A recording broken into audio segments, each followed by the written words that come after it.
2021 का हज का मुक़द्दस सफ़र इस बार भी नहीं कर पाएंगे बाहर के हाजी। गाइडलाइन जो सऊदी सरकार के द्वारा जारी की गई है और भारत सरकार और हज कमेटी ऑफ इंडिया के द्वारा उस गाइडलाइन के आधार पर जो निर्देश जारी किए गए वो बड़े स्पष्ट हैं।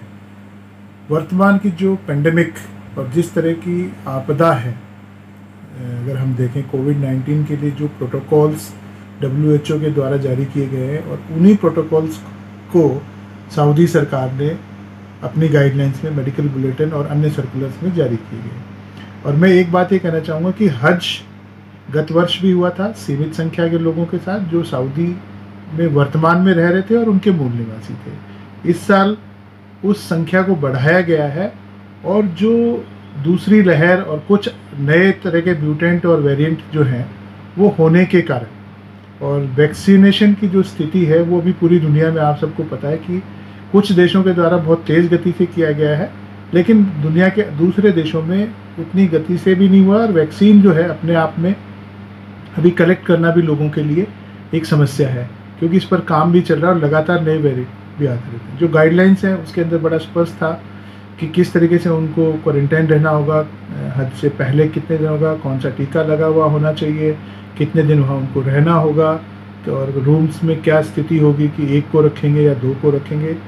तो उन सारी परिस्थितियों के मद्देनज़र जो भी सऊदी सरकार के द्वारा निर्णय लिया गया उसके लिए माननीय मंत्री महोदय भारत सरकार और माननीय मंत्री महोदय राजस्थान सरकार दोनों के द्वारा ये स्पष्ट रूप से कहा गया था कि जो भी निर्णय उनके होंगे उसको हम मानेंगे, क्योंकि इसमें लोगों की जान कहीं अधिक महत्वपूर्ण है। और जो सऊदी सरकार का निर्णय था वही सरकार ने जो है देखा है। और इस बार आप देखेंगे कि विशेष परिस्थितियों में हाजियों से केवल उनके आवेदन लिए गए थे, अन्य राशि कोई नहीं ली गई थी। उसका कारण था कि जब तक वहाँ पे जो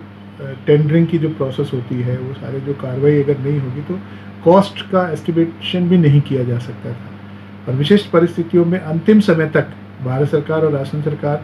के और हज कमेटी ऑफ इंडिया के ये प्रयास थे कि भारत और अन्य जो दुनिया के देश हैं वहाँ के लोगों को सऊदी सरकार एक मौका देगी, और उस तरह की संभावनाएं भी नज़र आ रही थी। इस समय जो 60,000 लोगों को उन्होंने इस साल हज करने की अनुमति दी है,